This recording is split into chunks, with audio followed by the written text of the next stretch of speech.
नमस्कार, मेरा नाम है सुमित सिंह मेहता। हाजिर हूँ आपके सामने क्लास 12 फिजिक्स से रिलेटेड एक और नया लेक्चर लेके। आज का हमारा है लेक्चर नंबर 44 और आज के इस लेक्चर का हमारा टॉपिक क्या रहने वाला है? हमारा टॉपिक है variation of resistivity with temperature, या इसी टॉपिक का नाम हम ऐसे ही बोल सकते हैं कि variation of resistance with temperature, क्योंकि हमने पढ़ा है कि जो रेजिस्टेंस होता है वो रेजिस्टिविटी के डायरेक्टली प्रोपोर्शनल होता है।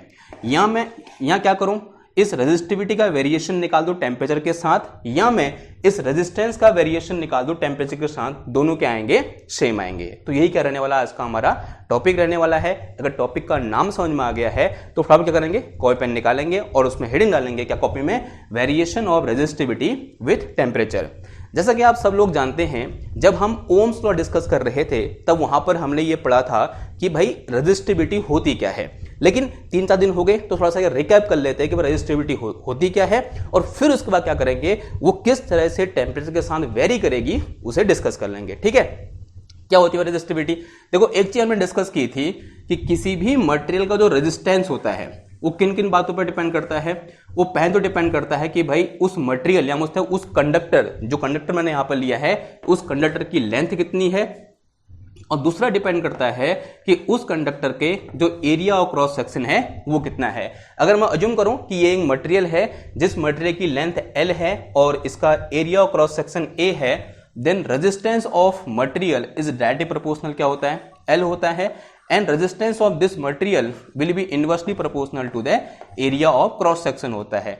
अगर मैं दोनों इक्वेशन को कंबाइनली लिखूंगा तो क्या आ जाएगा, यहां से R is directly proportional to L upon A आ जाएगा, और जैसे मैं ये प्रोपोर्शनल से हटाऊंगा तो यहां पर एक कांस्टेंट आएगा, and in this case this constant is rho, और इस केस में वो कांस्टेंट क्या होता है? रो होता है, और इसी को हमने क्या बोला था? रेजिस्टिविटी बोला था। अब अगर मेरे पास कोई कंडक्टर है जिस कंडक्टर के लिए लेंथ और A क्या है? फिक्स है, तो यहां से साफ साफ दिख रहा है जो रेजिस्टिविटी है वो रो के क्या है? डायरेक्टली प्रोपोर्शनल है, ऐसा भी हम बोल सकते हैं। क्लियर है इतनी बात? नाउ अब हमने एक और फॉर्मूला पढ़ा था जब हमने ड्रिफ्ट वेलोसिटी हम डिस्कस कर रहे थे, या बोल सकते हैं ड्रिफ्ट वेलोसिटी और करंट के बीच हमने रिलेशन देखा था। क्या रिलेशन देखा था? I इज इक्वल टू क्या था मेरे पास? NEA VD के बराबर था, और VD इक्वल टू हमने क्या फॉर्मूला पढ़ा था? VD is drift velocity, and this drift velocity will be equal to acceleration और इनटू रिलैक्सेशन टाइम। थोड़ा बहुत याद आ रहा है आपको? VD इक्वल टू क्या पढ़ा था हमने? Acceleration into relaxation time. तो यहां से मेरे पास VD is equal to, this is average relaxation time, ठीक है, and this acceleration of free electrons inside this conductor will be equal to small e capital E upon M के बराबर था, फोर्स अपॉन मास आ जाएगा। ठीक है, ये small e capital E, small e क्या है यहाँ पर? चार्ज इन इलेक्ट्रॉन, और जो कैपिटल E है वो क्या है? इस कंडक्टर के अंदर जो इलेक्ट्रिक फील्ड है, जो कब आएगा? जब मैं इस कंडक्टर के टर्मिनल के बीच एक बैटरी को लगाऊंगा, या बोल सकते हैं इन दो टर्मिनल के बीच या फिर इन दो एंड्स के बीच कुछ पोटेंशियल डिफरेंस होगा। तो यहां से क्या आ गया मेरे पास? E और small e capital E upon M और इंटू कितना आ गया? टाउ आ गया, and this is our drift velocity. इसी को हम कैसे लिख सकता हूं? देखो, अगर मैं ये बोलूं इन दो एंड के बीच पोटेंशियल डिफरेंस कितना है भाई? V है, then this electric field can be written as V upon L from the definition of potential gradient. हमने ये पढ़ा हुआ है। तो यहां से मेरे पास VD इक्वल टू कितना आ गया? E V M और इंटू कितना आ गया? L आ गया, और इंटू कितना आ गया? टाउ आ गया। अब एक काम करो, इस VD की वैल्यू उठाओ, कहां पुट कर दो? इधर पुट कर दो। तो यहां से मेरे पास I इज इक्वल टू कितना आ गया? देखो, I इक्वल टू आ गया क्या? NEA VD की जो कितना आ जाएगा? E स्क्वायर आ जाएगा, और V इंटू टाउ आ जाएगा, और अपॉन में कितना आ गया? ये M इंटू L आ गया। ठीक, अब एक काम कर रहा हूं, यहां से मैं इस V को इधर ले जाओ, तो यहां से मेरे पास I upon V equal to कितना आ गया? NE स्क्वायर, और दिस इज टाउ, और अपॉन में कितना आया? M, और इनटू में कितना? यहां से क्या बच गया मेरे पास? A बच गया, और यहां से मेरे पास कितना बच गया? नीचे L बच गया। ठीक है, एक काम कर रहा हूं, इसको मैं उल्टा कर दे रहा हूं, V अपॉन I निकाल रहा हूं, तो V upon I is equal to कितना आ गया? ये M upon NE square into tau, और मल्टीप्लाई में कितना आ गया? L अपॉन A आ गया।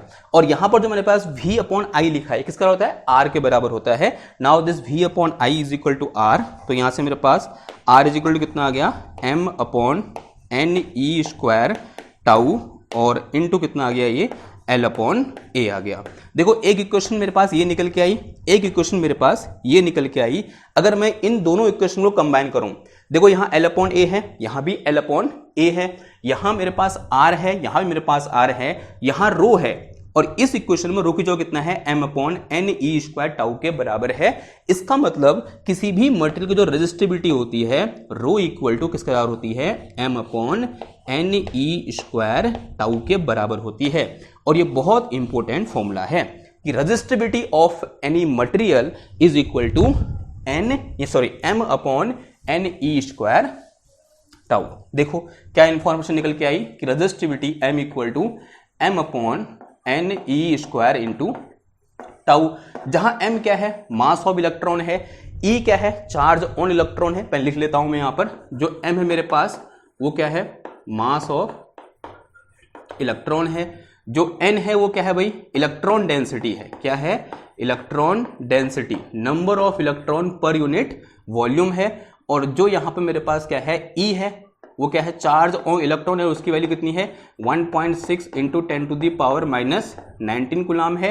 और जो टाउ है वो मेरे पास क्या है, रिलैक्सेशन टाइम है। क्या है वो, रिलैक्सेशन टाइम। रिलैक्सेशन टाइम क्या होता है, this is average time interval between two successive collision. होता है क्या ना, देखो जब फ्री इलेक्ट्रॉन मूव करता है इलेक्ट्रिक फील्ड की प्रेजेंस में, जब कंडक्टर के अंदर इलेक्ट्रिक फील्ड होता है तब वो क्या करता है, उसके अंदर मूव करता है, लेकिन बहुत देर तक मूव नहीं कर पाता है। क्यों, क्योंकि उस कंडक्टर के अंदर क्या होते हैं, हैवी आयंस होते हैं, और उन आयन से इलेक्ट्रॉन टकराता है। और किन्हीं दो सक्सेसिव या बोलते हैं दो लगातार टक्कर के बीच का जो एवरेज टाइम होता है, उसी को हम क्या बोलते हैं भाई, रिलैक्सेशन टाइम बोलते हैं। तो this is our relaxation time. Clear बात। नाउ इन चार चीजों में मास ऑफ इलेक्ट्रॉन एक फिक्स क्वांटिटी है जो कि कभी चेंज नहीं होगा। अगेन यहां पर जो मेरे पास क्या है, इलेक्ट्रॉन में जो चार्ज होता है 1.6 माइनस का होगा, ये माइनस का 1.6 into 10 to the power minus 19 coulomb में जो चार्ज होता है, ये भी क्या है भाई, फिक्स है। तो this one is fix and this is also is fix. मैं टेम्परेचर को कितना ही चेंज कर दूं, मास में कोई चेंज नहीं आएगा। मैं टेम्परेचर को कितना ही चेंज कर दूं, इलेक्ट्रॉन में कितना चार्ज है उसमें कोई भी चेंज नहीं आएगा। अब मैं यहां से क्या अनुमान लगा पा रहा हूं, फिर टेम्परेचर को चेंज करने पर क्या चीजें चेंज हो सकती हैं, एक n चेंज हो सकती है, और दूसरा यहां पर रिलैक्सेशन टाइम क्या हो सकता है, चेंज हो सकता है। और जरा गौर से समझना, इससे मैं क्या लिखता हूं, अगर ये चीजें कांस्टेंट है, ये कांस्टेंट है, ये कांस्टेंट है, तो यहां से लिख सकता हूं मैं क्या, this rho is inversely proportional to 1 upon tau and this rho is inversely proportional to 1 upon n. यानी जो रो है वो रिलैक्सेशन टाइम के इनवर्सली प्रोपोर्शनल है, साथ ही साथ जो इलेक्ट्रॉन डेंसिटी है उसके भी कैसे है, इनवर्सली प्रोपोर्शनल है। तो from these two equation what we conclude that if tau increase, अगर टाउ क्या करेगा, इंक्रीज करेगा, then this resistivity will decrease. तब रेजिस्टिविटी क्या करेगी, डिक्रीज करेगी। अगर उल्टा हो जाए कि टाउ क्या कर जाए, मेरा डिक्रीज कर जाए, if relaxation time decrease then this resistivity will increase, तब रो क्या करेगी, मेरी इंक्रीज करेगी। अगर रिलैक्सेशन टाइम क्या करेगा, डिक्रीज करेगा, तब रो क्या करेगा, मेरा इंक्रीज करेगा। वहीं दूसरी ओर इसके साथ भी कैसा रिलेशन है, इनवर्स रिलेशन है। इसका मतलब अगर n बढ़ेगा तो रो यानी रेजिस्टिविटी क्या हो जाएगी, मेरी कम हो जाएगी। और वहीं अगर मेरा n क्या कर जाएगा, घटेगा, तो रेजिस्टिविटी क्या हो जाएगी, मेरी बढ़ जाएगी। ये दो बहुत इंपॉर्टेंट चीजें यहां पर देखने को मिल रही हैं। अगर टाउ घटेगा, रो बढ़ेगा, अगर n घटेगा, रो बढ़ेगा। अब हमें सिर्फ ये निकालना है या फिर ये सोचना है कि टेम्परेचर के साथ टाउ में और n में किस तरीके का चेंज आता है। अब ऑब्वियस सी बात है, अलग अलग मटेरियल के लिए चेंज क्या आएगा, अलग अलग आएगा। और मैं यहां पर मटेरियल को दो कैटेगरी में तोड़ दे रहा हूं। एक कैटेगरी कंडक्टर या बोलते हैं जो मेटल होते हैं या फिर जो गुड कंडक्टर होते हैं इलेक्ट्रिसिटी के, दूसरे जो बैड कंडक्टर होते हैं जिन्हें हम क्या बोलते हैं, इंसुलेटर बोलते हैं। और साथ ही साथ एक और कैटेगरी यहां पर ऐड कर लेंगे, और वो कैटेगरी कौन सी है, इंसुलेटर वाली। ठीक है, तो सबसे पहले हिंट डालो क्या, फॉर कंडक्टर।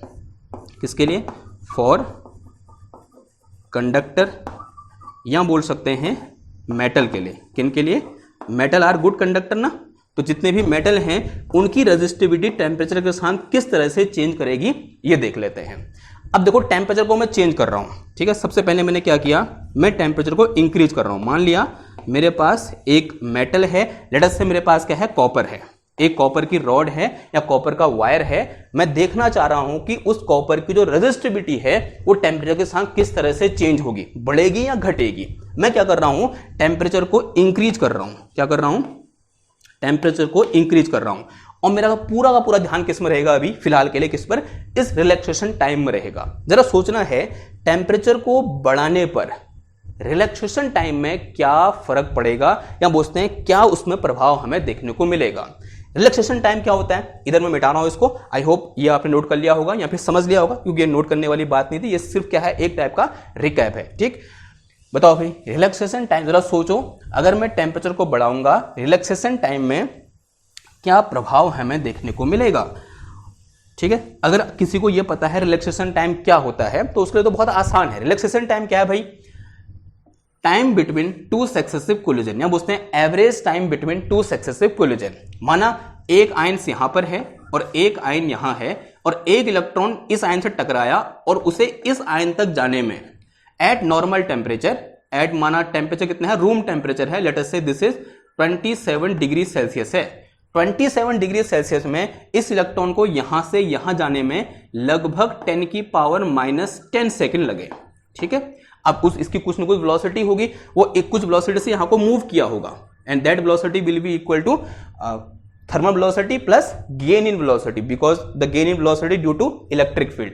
जो इलेक्ट्रिक फील्ड अभी हमने यहां पर लिखा था E is equal to V/L, उस इलेक्ट्रिक फील्ड की वजह से वो एक्सलेट करेगा, और उस एक्सलेरेशन की वजह से उसके पास कुछ गेन ऑफ वेलोसिटी होगा, और उस वेलोसिटी के साथ क्या करेगा, इधर की ओर वो मूव करेगा, यहां से इधर की ओर। और माना कितना समय लगा उसमें, T1 इक्वल टू कितना लगा, जब टेम्परेचर कितना है, capital T1 equal to 27 degree Celsius है, तब उस इलेक्ट्रॉन को इस आयन से इस आयन तक पहुंचने में कितना टाइम लगा, 10 की पावर -10 सेकंड लगा। ठीक, मैंने क्या किया, टेम्परेचर को राइज किया, टेम्परेचर को मैंने T1 से T2 कर दिया, and in this case T2 equal to 100 degree Celsius. पहले कितना था टेम्परेचर, T1 था, अब कितना हो गया T2, यानी टेम्परेचर कितना हो गया 100 डिग्री सेल्सियस। आप मुझे सिर्फ इतना बता दो, टेम्परेचर को बढ़ाने पर इस इलेक्ट्रॉन की वेलोसिटी इंक्रीज करेगी या डिक्रीज करेगी, बस इतना बता दो।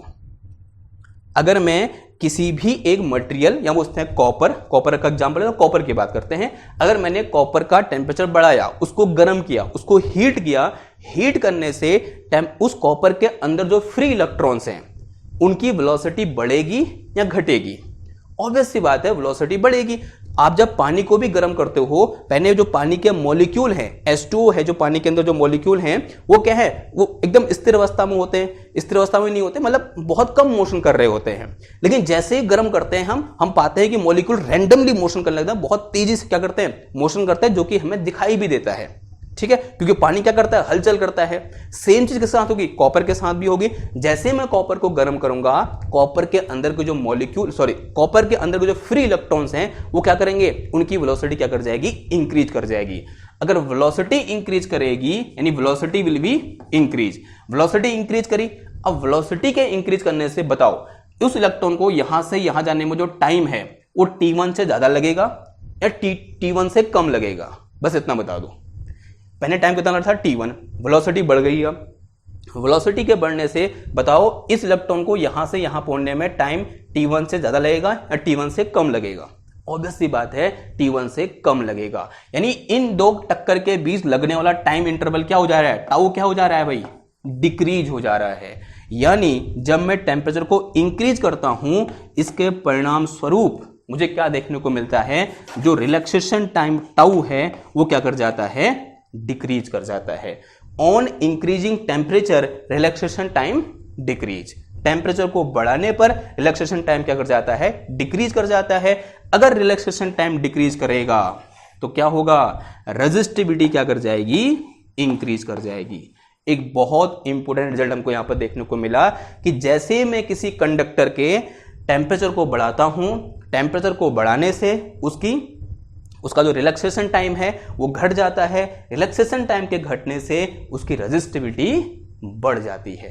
क्या होता है, उसकी रेजिस्टिविटी बढ़ जाती है। ये क्या है, एक बहुत इंपॉर्टेंट रिलेशन है।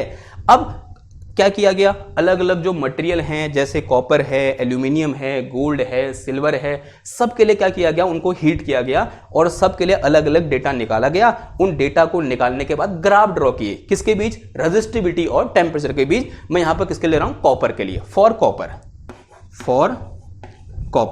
कॉपर के लिए रेजिस्टिविटी और टेम्परेचर के बीच कुछ इस टाइप का ग्राफ हमें देखने को मिला।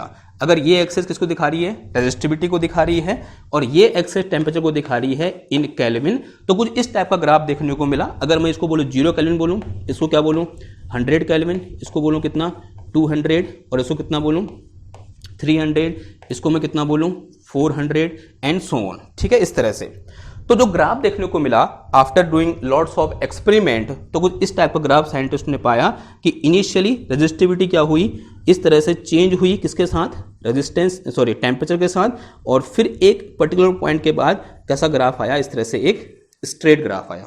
तो कुछ इस टाइप का ग्राफ हमें देखने को मिला। दिख रहा है आपको, इनिशियली क्या हो रही है, टेम्परेचर के साथ रैपिडली क्या हो रहा है, चेंज हो रहा है यूं करके, यानी ग्राफ कैसा है, एक कर्व टाइप का ग्राफ यहां पर देखने को मिलेगा। ठीक है, एक स्ट्रेट नहीं होगा, कैसा होगा, इस तरह से एक कर्व टाइप का ग्राफ मुझे यहां पर इनिशियली देखने को मिला। लेकिन जैसे मैं कहां पहुंचा, 273 या फिर बोलते हैं 270 के आसपास पहुंचा, केल्विन के आसपास, यानी रूम टेम्परेचर के आसपास पहुंचा, या फिर 300 केल्विन पर पहुंचा, दिस इज रूम टेम्परेचर।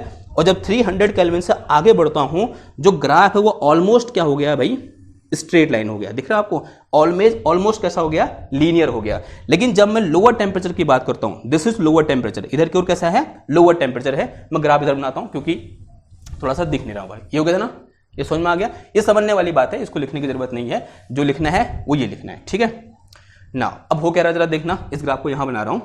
ये एक्सेस कौन सी वाली है, रेजिस्टिविटी वाली, ये एक्सेस कौन सी है, टेम्परेचर वाली, और टेम्परेचर किसमें भाई मेरा, केल्विन में है। यहाँ रेजिस्टिविटी ये क्या है, रो है, यहाँ 0 केल्विन लिया है मैंने, ये 100 केल्विन है, ये कितना है 200 केल्विन है, ये मेरे पास कितना है यहाँ पर 300 केल्विन, ये 400 केल्विन, और ये कितना है 500 kelvin and so on. Clear बात। नाउ इनिशियली ये पाया गया जो रेजिस्टिविटी है वो इस तरह से क्या हो रही है, चेंज हो रही है। तो कुछ इस टाइप का कर्व मुझे यहाँ पर देखने को मिला। ठीक, it is not straight line, it is slightly curve. लेकिन जैसे मैं कहां पहुंचता हूं, रूम टेम्परेचर के आसपास पहुंचता हूं, रूम टेम्परेचर यानी लगभग 300 केल्विन के आसपास पहुंचता हूं, उसके बाद ग्राफ क्या हो गया, एक टाइप से स्ट्रेट लाइन जैसा हो गया इस तरह से। ठीक, कुछ इस टाइप का ग्राफ मुझे देखने को मिला कॉपर के लिए रेजिस्टिविटी और टेम्परेचर के बीच में। ठीक, ये कौन सा है, lower temperature, this is below room temperature and this is above room temperature, this is lower temperature, और ये वाला टेम्परेचर कैसा है, हाई टेम्परेचर, यहां बोल सकते हैं above room temperature, above room temperature. Room temperature के ऊपर मुझे कुछ इस टाइप का ग्राफ देखने को मिल रहा है जो कि कैसा है, स्ट्रेट लाइन है। और जैसे मैं रूम टेम्परेचर से नीचे आता हूं, थोड़ा सा स्ट्रेट लाइन से क्या हो जा रहा है, पाथ मेरा या बोलते हैं कर्व मेरा डेविएट हो जा रहा है। बहुत ज्यादा डेविएट नहीं हो रहा है, लेकिन थोड़ा बहुत क्या हो जा रहा है, डेविएट हो जा रहा है। और जैसे ही मैं कहां पहुंचता हूं, 0 केल्विन में पहुंचता हूं या बोलते हैं एब्सोल्यूट 0 पर पहुंचता हूं, जो रेजिस्टिविटी है वो लगभग कितनी हो गई है, 0 हो गई है। लगभग क्या, 0 ही हो गई है इन केस ऑफ कॉपर। कितनी हो गई है, 0 हो गई है। कहां पर, जब मैं कहां पहुंचता हूं, एब्सोल्यूट 0 या बोलते हैं 0 केल्विन पर पहुंचता हूं। ऐसा इस ग्राफ से हमें देखने को मिल रहा है।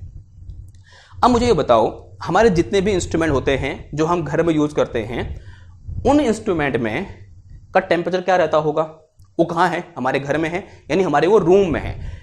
यानी एट रूम टेम्परेचर या बोलते हैं अबव रूम टेम्परेचर, जो वेरिएशन है रेजिस्टिविटी का टेम्परेचर के साथ, वो लगभग कैसा है, लीनियर है। ठीक है, अगर मेरा टेम्परेचर क्या हो, for T greater than room temperature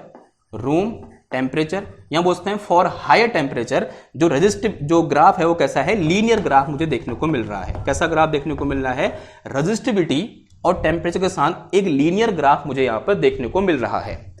और बहुत ऐसे, ये तो मैंने अभी कॉपर का लिया, ऐसे एल्यूमिनियम का लेंगे, ऐसे गोल्ड का लेंगे, सबके लिए क्या किया गया, इस तरह से ग्राफ ड्रॉ किया गया और एक इंपेरिकल फॉर्मूला ड्राइव किया गया। क्या फॉर्मूला ड्राइव किया गया कि resistivity at any temperature T is equal to rho naught into 1 plus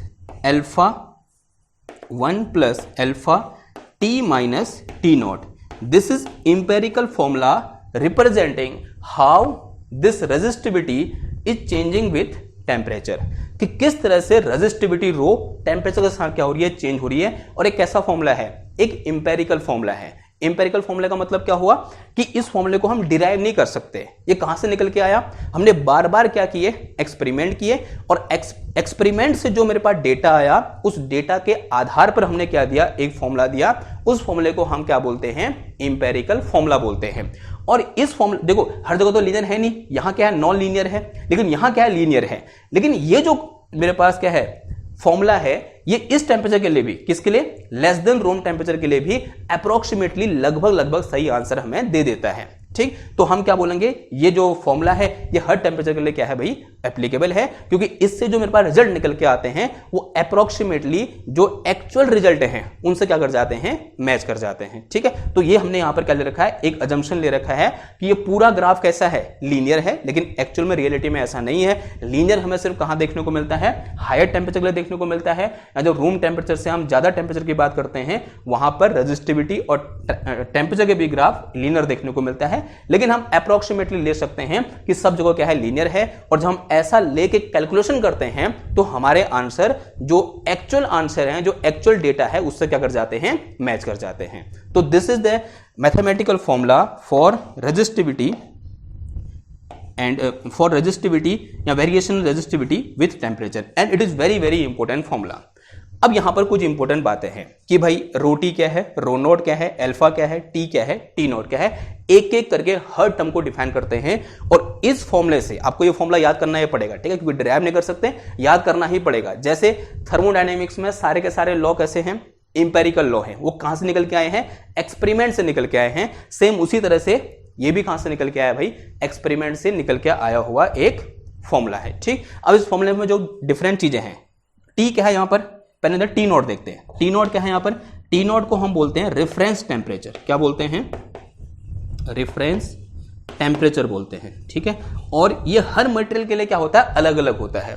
जैसे अगर मैं कॉपर की बात करता हूं, फॉर कॉपर ये लगभग होता है कितना, रूम टेम्परेचर पे होता है, ये लगभग 27 या 20 के बीच में होता है, 27 मान लो, कितना होता है 27 डिग्री सेल्सियस तक इसके लिए, कॉपर के लिए। फॉर कॉपर जो टी नोट होगा कितना होगा, वो 27 डिग्री सेल्सियस होगा। लेकिन वेरी करता है ये, किसी के लिए 20 होता है, किसी के लिए 21, किसी के लिए 25, किसी के लिए 27, किसी के लिए 21। ठीक है, कुछ भी 21 मतलब रूम टेम्परेचर के आसपास क्या करता है, वेरी करता है। ठीक है, this is T note. T note क्या है मेरे पास, रेफरेंस टेम्परेचर है। रो नोट क्या है भाई, रो नोट है रेजिस्टिविटी एट दैट टेम्परेचर। ठीक है, this is resistivity eight reference temperature at T note. T note पर रेजिस्टिविटी कितनी है मेरे पास, रो नोट है। फिर क्या बचता है यहां पर, टी बचता है। टी क्या है, टेम्परेचर at which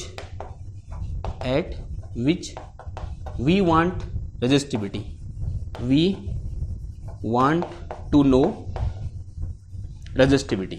ठीक है, रो। ठीक है, टी वो टेम्परेचर है जहां पर हमें रेजिस्टिविटी की वैल्यू चाहिए। माना जो टी टेम्परेचर, माना टी इक्वल टू कितना है, 100 डिग्री सेल्सियस है, जैसे कि मैंने यहां पर एक एग्जांपल में लिया था। उस टी पर रेजिस्टिविटी कितनी होगी, वो क्या है, मेरा टेम्परेचर टी है। ठीक है, क्लियर बात, यानी जिस टेम्परेचर में रेजिस्टिविटी निकालना चाह रहे हैं वो टी है यहां पर। और रो टी क्या है, रेजिस्टिविटी एट टेम्परेचर टी है। रोटी क्या है मेरे पास, रो टी। रोटी क्या है, रेजिस्टिविटी एट टी या फिर एट टेम्परेचर टी। ठीक, क्लियर है बात। फिर क्या बचा, रोटी हो गया, रो नोट हो गया, टी हो गया, टी नोट हो गया। अब क्या है मेरे पास, अल्फा। अल्फा बहुत इंपॉर्टेंट है। अल्फा यहां पर है क्या, थर्मल कोफिशिएंट ऑफ रेजिस्टिविटी। इसका नाम क्या बोलते हैं, थर्मल कोफिशिएंट ऑफ रेजिस्टिविटी।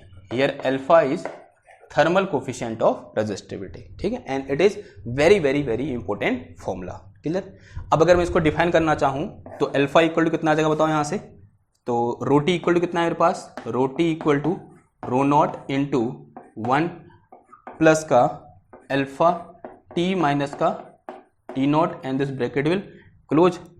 तो इसको मैं क्या लिखता हूँ, देखो this is rho t equal to rho naught plus rho naught into alpha into T minus का टी नॉट। तो इसको इधर ले आओ, रो टी माइनस का rho naught is equal to rho naught into alpha T minus का t naught. तो यहाँ से मेरे पास अल्फा इक्वल टू कितना आ गया, रो t minus rho not upon rho naught into T minus T naught. This is formula of our thermal coefficient of resistivity. इस तरह से हम क्या करेंगे, इसको डिफाइन करेंगे। और कभी कभी सीधा सीधा क्वेश्चन आ जाता है क्लास 12th में, यहाँ पे 2 नंबर का क्वेश्चन आ जाएगा भाई बोर्ड एग्जाम में, find thermal coefficient of resistivity. ठीक, अगर मैं इसकी यूनिट की बात करूँ तो इसकी यूनिट क्या हो जाएगी बताओ। देखो ऊपर रेजिस्टिविटी, नीचे रेजिस्टिविटी, यहाँ क्या बचा टेम्परेचर, तो कितना आ जाएगा 1/केल्विन। ठीक है, ये यहाँ फिर क्या आ सकता है 1/डिग्री सेल्सियस। इसी को मैं लिखता हूँ केल्विन इनवर्स और डिग्री सेल्सियस इनवर्स। ठीक है, इन दोनों में से हम किसी भी यूनिट क्या कर सकते हैं, यूज कर सकते हैं। इतनी बात क्लियर हुई ना। कभी कभी पूछ देता है कि भाई define this thermal coefficient of resistivity. अगर डेफिनेशन लिखो, कैसे लिखो बताओ, definition how you define alpha. Define alpha का क्वेश्चन आ जाए, कैसे डिफाइन करोगे, आपको फॉर्मूला को देखकर डिफाइन करना आना चाहिए। अगर मैं ये बोलूं कि rho naught equal to unit, rho naught की वैल्यू क्या है, यूनिट है, और जो चेंज इन टेम्परेचर है t minus T naught, t minus T naught क्या हुआ, change in temperature, this is also unit, ये भी कितना है, यूनिट है। देन यहां से मेरे पास अल्फा इक्वल टू कितना आ जाएगा, रो माइनस रो नॉट आ जाएगा। ठीक है, तो alpha equal to rho minus rho naught. तो कैसे डिफाइन करोगे, तो उसके मुझे जगह चाहिए थोड़ा बहुत, कहां लिखूं, इसे मिटा दूं मैं, आई थिंक ये हो गया ना, इसको मिटा रहा हूं मैं। लिखो भाई, डेफिनेशन कैसे लिखोगे, लिखो alpha is define as change in resistivity, define as change in resistivity. देखो ये कहाँ है, नीचे है, और इसकी वैल्यू कितनी है, यूनिट है, तो per unit resistivity, per unit क्या रेजिस्टिविटी, पर यूनिट रेजिस्टिविटी, फिर क्या आ जाएगा चेंज इन टेम्परेचर, वो भी कितना है, यूनिट है, और वो भी नीचे है, पर यूनिट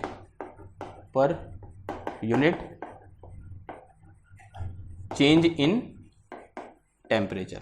ठीक है, तो in this way we can define our alpha, और we can say thermal coefficient of resistivity. इसकी क्या होगी, यूनिट क्या होगी, यहां मैंने लिख दी। डायमेंशन फॉर्मूला क्या हो जाएगा इसका, तो डायमेंशन फॉर्मूला विल बी के इनवर्स। ठीक है, डायमेंशन क्या हो जाएगी, के इनवर्स। ठीक है, डायमेंशन फॉर्मूला में एम एल उन सब की पावर कितनी हो जाएगी, 0 हो जाएगी। ओके, इतनी बात समझ में आई आपको। नाउ अब जब लेक्चर शुरू किया था तो मैंने वहां बोला था आपसे कि जो रेजिस्टेंस होता है वो रेजिस्टिविटी के डायरेक्टली प्रोपोर्शनल होता है। क्यों, अभी हमने एक्सप्लेन भी किया था, सिंस वी नो दैट कि R is directly proportional to rho. तो इस इक्वेशन में, ये जो मेरे पास इक्वेशन नंबर 1 बोल दो फिलहाल के लिए इसको, इस इक्वेशन नंबर 1 में हम क्या कर सकते हैं, जहां जहां रेजिस्टिविटी है वहां वहां रेजिस्टेंस को ऐड कर दो, यहाँ पे उसको लगा दो, तो क्या निकल के आ जाएगा कि किस तरह से रेजिस्टेंस टेम्परेचर के साथ चेंज करता है, उसके लिए फॉर्मूला निकल के आ जाएगा। बहुत सिंपल सी चीज है। नाउ इक्वेशन 1 बिकम्स कितना आ जाएगा, R T equal to R naught into 1 plus alpha T minus T naught. ठीक है, अब यहां पर अल्फा का नाम चेंज हो जाएगा। अल्फा का नाम पहले क्या था मेरे पास, थर्मल कोफिशिएंट ऑफ रेजिस्टिविटी था, यहां क्या आ जाएगा, थर्मल कोफिशिएंट ऑफ रेजिस्टेंस आ जाएगा। अल्फा इज इक्वल टू क्या हो जाएगा मेरे पास, थर्मल कोफिशिएंट ऑफ रेजिस्टेंस। ठीक है, thermal coefficient of resistance. Clear होगी इतनी बात, ओके। अगर इतनी बात क्लियर हुई, देखो अगर मैं यहां से अल्फा लिखना चाहूँ तो कैसे लिख सकता हूं, आर टी इक्वल टू कितना आ जाएगा, आर नॉट प्लस का R naught into alpha T minus T naught हो गया। तो यहां से मेरे पास कितना आ गया, अल्फा इक्वल टू कितना आ जाएगा, देखो alpha equal to R T minus R naught upon R naught into T minus T naught. इस तरह से हम क्या कर सकते हैं, अल्फा को लिख सकते हैं किसके टर्म में, आर और आर नॉट के टर्म में। ठीक है, अगेन यहां पर टी नॉट क्या होगा, रेफरेंस टेम्परेचर, आर नॉट क्या होगा, resistance at that temperature T not, यहाँ बोलते हैं एट टी नॉट टेम्परेचर, और टी क्या है, जिस टेम्परेचर मुझे रेजिस्टेंस निकालना है वो टेम्परेचर यहाँ पर टी है, और आर टी क्या है, R T is resistance at temperature capital T. Clear बात? ओके। अगर इतनी बात क्लियर हुई, अब एक बहुत इंपॉर्टेंट नोट बना के चलो। इंपॉर्टेंट नोट क्या है, हम जब कैलकुलेशन करते हैं इस फॉर्मूले को लेकर, इस वाले फॉर्मूले को लेकर जो कि बहुत ज़्यादा इंपॉर्टेंट है, यहाँ बोलते हैं जो अभी रेजिस्टिविटी के लिए लिखा था उस फॉर्मूले को लेकर जब हम कैलकुलेशन करते हैं तो हम प्रेफर करते हैं हमारा जो रेफरेंस टेम्परेचर हो वो कहाँ पर हो, 0 डिग्री सेल्सियस पर हो। देखो if T naught is equal to 0 degree Celsius, देखो अगर टी नॉट कहाँ पर है, 0 डिग्री सेल्सियस पर है, then T minus T naught will be equal to कितना आ जाएगा, टी के बराबर आ जाएगा। आएगा नहीं आएगा बताओ? अगर मेरे पास टी नॉट 0 डिग्री सेल्सियस है then T minus T naught equal to t आ जाएगा। Now this equation become R T equal to, यानी resistance at temperature T is equal to resistance at 0 temperature, या बोलते हैं at 0 degree celsius into 1 plus alpha into t आ गया। ठीक है, और इस फॉर्मूले में जो आर नॉट है वो क्या है, रेजिस्टेंस एट 0 डिग्री सेल्सियस है। और ये जो फॉर्मूला है, यहाँ बोलते हैं ये जो मेरे पास नोट लिखा है, ये जो हम न्यूमेरिकल करेंगे नेक्स्ट लेक्चर में, उसमें क्या होगा, बहुत ज्यादा बेनिफिशियल होगा और बहुत ज्यादा आपकी हेल्प करेगा। तो ये फॉर्मूला भी क्या है, बहुत ज्यादा इंपॉर्टेंट है। जब हम ये मान के चले हैं हमारा रेफरेंस पॉइंट कहां पर है, 0 डिग्री सेल्सियस पर है। किधर है इतनी बात? Okay. And said is some equation number, इसे क्या बोल दो, इक्वेशन नंबर 2 इसको बोल दो, और इसे क्या बोल दिया मैंने, इक्वेशन नंबर 3 बोल दिया। Again it is very very very very important equation. Clear बात इतनी? ओके। अगर इतनी बात क्लियर हो गई, अब थोड़ा सा आगे बढ़ते हैं। आप लोगों ने एक चीज नहीं पूछी, क्या? देखो भाई, एक चीज तो पता थी हम, क्या, this resistivity is inversely proportional to tau, यानी इस केस में क्या हुआ, मैंने टेम्परेचर को बढ़ाया, टेम्परेचर के बढ़ाने पर टाउ क्या हो गया, मेरा घट गया, टाउ के घटने से रेजिस्टिविटी क्या करेगी, इंक्रीज कर गई। ठीक, जो कि इस तरह से क्या करी, इंक्रीज करी। मैंने ग्राफिकली दिखाया और इस तरह से हमने क्या कर दिया, यहां पर एक फॉर्मूले की हेल्प से भी दिखा दिया। लेकिन यहां पर एक और चीज थी, क्या, this rho is inversely proportional to n, यानी नंबर डेंसिटी, यानी नंबर ऑफ इलेक्ट्रॉन पर यूनिट वॉल्यूम, यहां बोलते हैं इलेक्ट्रॉन डेंसिटी। क्या टेम्परेचर के बढ़ाने पर नंबर ऑफ इलेक्ट्रॉन में कोई फर्क पड़ेगा? आंसर है हाँ जी, थोड़ा बहुत तो पड़ेगा भाई ना। जैसे मैं किसी मटेरियल के टेम्परेचर को बढ़ाऊंगा, ऑब्वियस सी बात है कुछ इलेक्ट्रॉन जो कि एटम के अंदर होंगे या फिर एटम के चारों ओर रिवॉल्व कर रहे होंगे, टेम्परेचर के बढ़ाने से वो एटम से बाहर निकल जाएंगे और फिर क्या करेंगे, उन आयंस के बीच में जो फ्री स्पेस है उसे मूव करेंगे। ऐसा होगा, लेकिन वो इतने कम अमाउंट में होगा कि जितने वहां पर नंबर ऑफ इलेक्ट्रॉन इंक्रीज हुए उसे मैं क्या कर सकता हूं, इग्नोर कर सकता हूं। तो यहां मैं सीधे बोल दूंगा कि भाई यहां पर जो नंबर ऑफ इलेक्ट्रॉन है, यहां पूछते हैं नंबर ऑफ इलेक्ट्रॉन पर यूनिट वॉल्यूम है, इसमें कोई भी चेंज हमें देखने को नहीं मिला।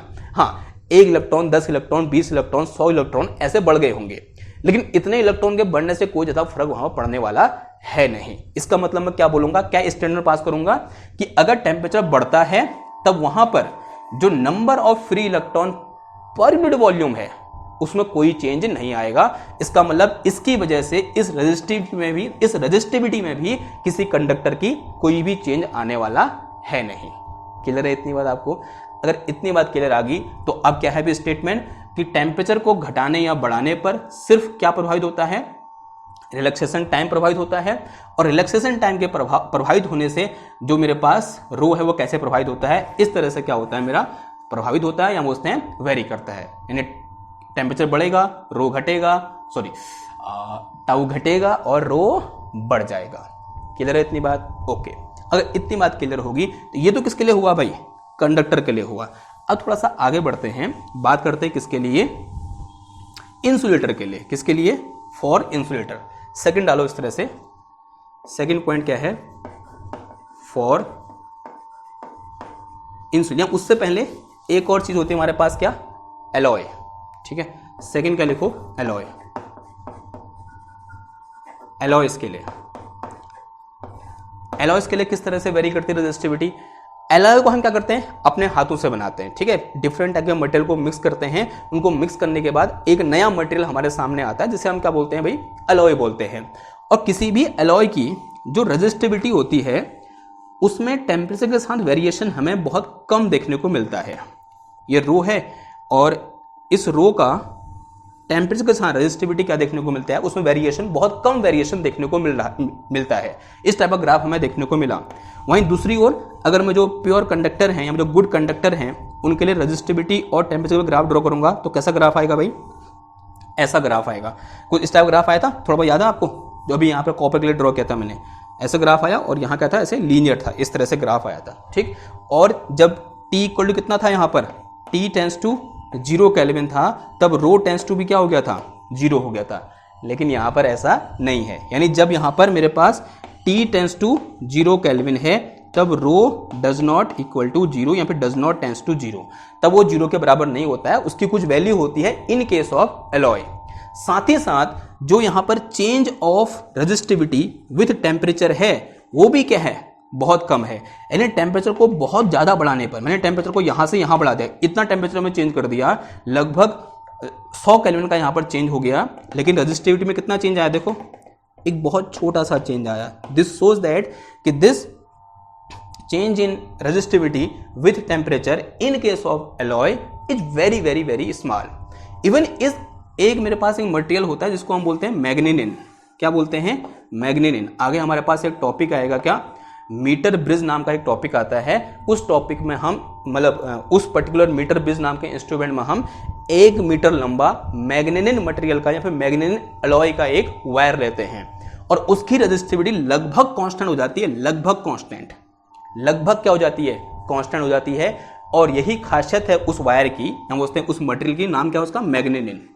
क्या है, मैग्नीनिन, क्या नाम है, मैग्नीनिन। स्पेलिंग देख लेना, क्या होता है, मैग्नीनिन होता है। उसकी रेजिस्टिविटी होती है वो टेम्परेचर के साथ बहुत ही कम वेरी करती है। अब ऑब्वियसली बात है, अगर रेजिस्टिविटी बहुत कम वेरी कर रही है तो इसका मतलब जो रेजिस्टेंस भी होगा वो भी टेम्परेचर के साथ बहुत कम वेरी करेगा, और यही इसकी खासियत इसको उस इंस्ट्रूमेंट में यूज होने के काबिल बनाती है। क्लियर बात। तो this is variation of resistivity of alloy with temperature. अब आओ कहां, सेमीकंडक्टर या बोलते हैं इंसुलेटर वाले केस में। Now second thing is, third thing is insulator. देखो भाई कि किस तरह से इंसुलेटर की रेजिस्टिविटी टेम्परेचर के साथ चेंज होती है। किनकी बात कर रहा हूं मैं, इंसुलेटर्स की बात कर रहा हूं, इंसुलेटर या फिर सेमीकंडक्टर।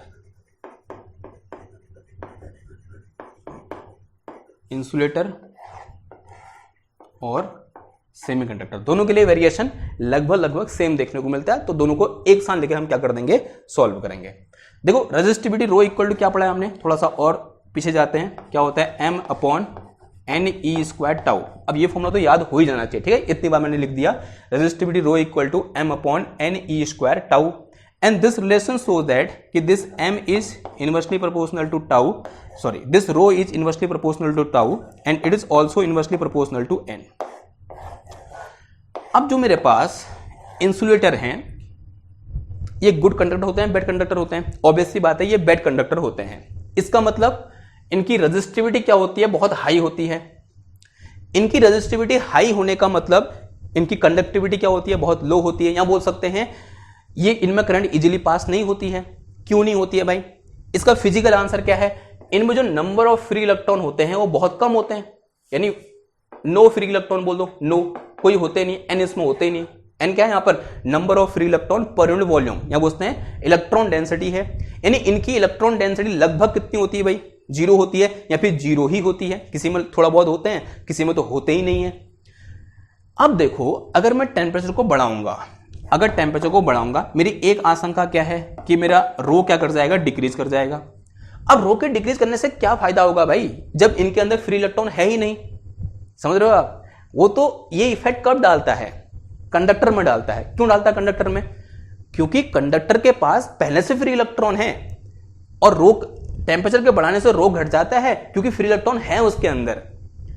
अगर मैं किसी इंसुलेटर की बात कर रहा हूं उसके अंदर तो फ्री इलेक्ट्रॉन है ही नहीं, तो इसका तो कोई इफेक्ट मुझे देखने को नहीं मिलने वाला। तो इसको हम क्या करेंगे, इग्नोर करेंगे। जैसे वहां हमने किसको इग्नोर किया था, इस n को इग्नोर किया था, तो इस केस में किसको इग्नोर करूंगा भाई, इस टेम्परेचर सॉरी इस रिलैक्सेशन टाइम के इफेक्ट को क्या करूंगा, इग्नोर करूंगा। अब बारी किसकी है, फिर इसकी। देखो अब भी मेरे पास क्या है, इलेक्ट्रॉन डेंसिटी, सॉरी या बोल सकते हैं क्या, फ्री इलेक्ट्रॉन डेंसिटी। मैं क्या कर रहा हूं, टेम्परेचर को बढ़ा रहा हूं। टेम्परेचर को बढ़ाने से क्या होगा, जो मेरे पास मटेरियल है, जो इंसुलेटर है या जो सेमीकंडक्टर है, उसके अंदर क्या होंगे, एटम होंगे, और टेम्परेचर को बढ़ाने पर उन एटम के अंदर के जो इलेक्ट्रॉन होंगे वो अपने ऑर्बिट को छोड़कर बाहर निकल जाएंगे। ऐसा होगा, नहीं होगा? यानी इनिशियली एट रूम टेम्परेचर, माना मेरे पास ये क्या है, एक इंसुलेटर है, इसके आउटर मोस्ट ऑर्बिट में माना 4 इलेक्ट्रॉन है, और 4 के 4 इसके ऑर्बिट में रिवॉल्व कर रहे हैं, वो फ्री बिल्कुल नहीं है। कंडक्टर केस में कहता उल्टा होता है, वो फ्री होते हैं, इनमें से कुछ इलेक्ट्रॉन क्या होंगे, फ्री हो जाएंगे। लेकिन इन केस ऑफ इंसुलेटर या इन केस ऑफ सेमीकंडक्टर, ये सारे के सारे क्या कर रहे होते हैं, इसके अंदर रिवॉल्व कर रहे होते हैं, क्योंकि इनके पास इतनी एनर्जी होती ही नहीं है कि ये क्या करें, अपने इस ऑर्बिट को छोड़कर बाहर आ जाएं। लेकिन जैसे ही मैं गर्म करूंगा, इसको टेम्परेचर दूंगा, टेम्परेचर देने से इन इलेक्ट्रॉन की एनर्जी बढ़ेगी, और ये पर्टिकुलर लेवल ऑफ एनर्जी में आने के बाद ये क्या कर जाएंगे, अपने इस ऑर्बिट को छोड़कर बाहर निकल जाएंगे। और जैसे ही ऑर्बिट को छोड़कर बाहर निकले, अब इलेक्ट्रॉन कैसा बन गया है, फ्री इलेक्ट्रॉन बन गया है। अब ऐसा ही एक एटम के साथ होगा नहीं, यानी हर एटम के साथ होगा, और हर एटम से अगर एक एक इलेक्ट्रॉन भी बाहर निकलता है तो कुछ टेम्परेचर बढ़ाने पर किसी एक इंसुलेटर के अंदर large number of free electron हो जाएंगे, होंगे नहीं होंगे? इसका मतलब क्या होगा, जो मेरे पास इलेक्ट्रॉन डेंसिटी है वो क्या कर जाएगी, मेरी इंक्रीज कर जाएगी। यानी जैसे ही मैं टेम्परेचर को इंक्रीज करूंगा, जो इलेक्ट्रॉन डेंसिटी है वो क्या कर जाएगी, मेरी इंक्रीज कर जाएगी। अगर इलेक्ट्रॉन डेंसिटी इंक्रीज करेगी, यहां देखो, अब अगर इलेक्ट्रॉन डेंसिटी इंक्रीज करेगी तो रो क्या कर जाएगा, डिक्रीज कर जाएगा। और इनिशियली किसी भी कंडक्टर और इंसुलेटर की जो रेजिस्टिविटी होती है वो क्या होती है, बहुत हाई होती है, और जैसे ही मैं टेम्परेचर को बढ़ाऊंगा, रेजिस्टिविटी क्या करेगी, अब डिक्रीज करेगी। यानी यहां पर क्या होता है, उल्टा इफेक्ट देखने को मिलता है।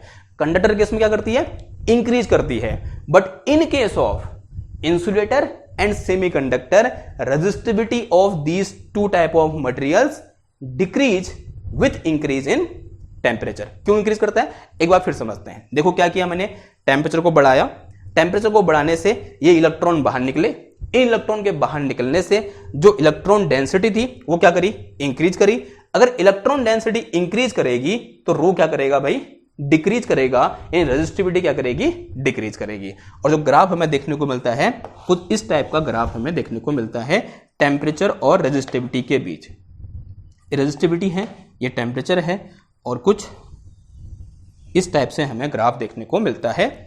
और जब टेम्परेचर कितना है भाई, टेंस टू 0 केल्विन है, then rho tends to infinity हो जाता है। देखो ये 0 केल्विन है, और 0 केल्विन पर जो मेरा रो है वो कहां की ओर जा रहा है, इन्फिनिटी की ओर टेंस कर रहा है, ठीक है। और अगर मैं क्या करूं, टेम्परेचर को बहुत हाई कर दूं, टेंस टू इन्फिनिटी, यानी जब टेम्परेचर इन्फिनिटी की ओर पहुंचता है तब जो रो है वो लगभग क्या हो जाता है, 0 आ जाता है, यानी टेंस टू 0 हो जाता है। ऐसा होता नहीं होता, देखो 0 नहीं होगा, लेकिन लगभग क्या हो जाएगा, 0 हो जाएगा। ओके, तो यहां पर क्या होता है भाई, उल्टा होता है in case of semiconductor and insulator. अगर मैं टेम्परेचर को बढ़ाऊंगा तो रेजिस्टिविटी क्या हो जाती है, कम हो जाती है। And it is very very very important discussion related to resistivity of conductor, alloy and semiconductor और इंसुलेटर। किधर है इतनी बात, तो ये क्या हो गया, हमारा variation of resistivity with temperature हो गया। अब इससे रिलेटेड न्यूमेरिकल बहुत इंपॉर्टेंट है, जो कि हम अगले वाले लेक्चर में क्या करेंगे, डिस्कस करेंगे, और यहां से एक क्वेश्चन आना ही आना है। ठीक, आई होप आज का ये लेक्चर आपको समझ में आया होगा। अगर समझ में आया तो उसको लाइक करो, शेयर करो, सब्सक्राइब करो। मैं मिलता हूं आपसे नेक्स्ट क्लास में एक और नए टॉपिक के साथ। तब तक के लिए थैंक यू, धन्यवाद, बाय बाय।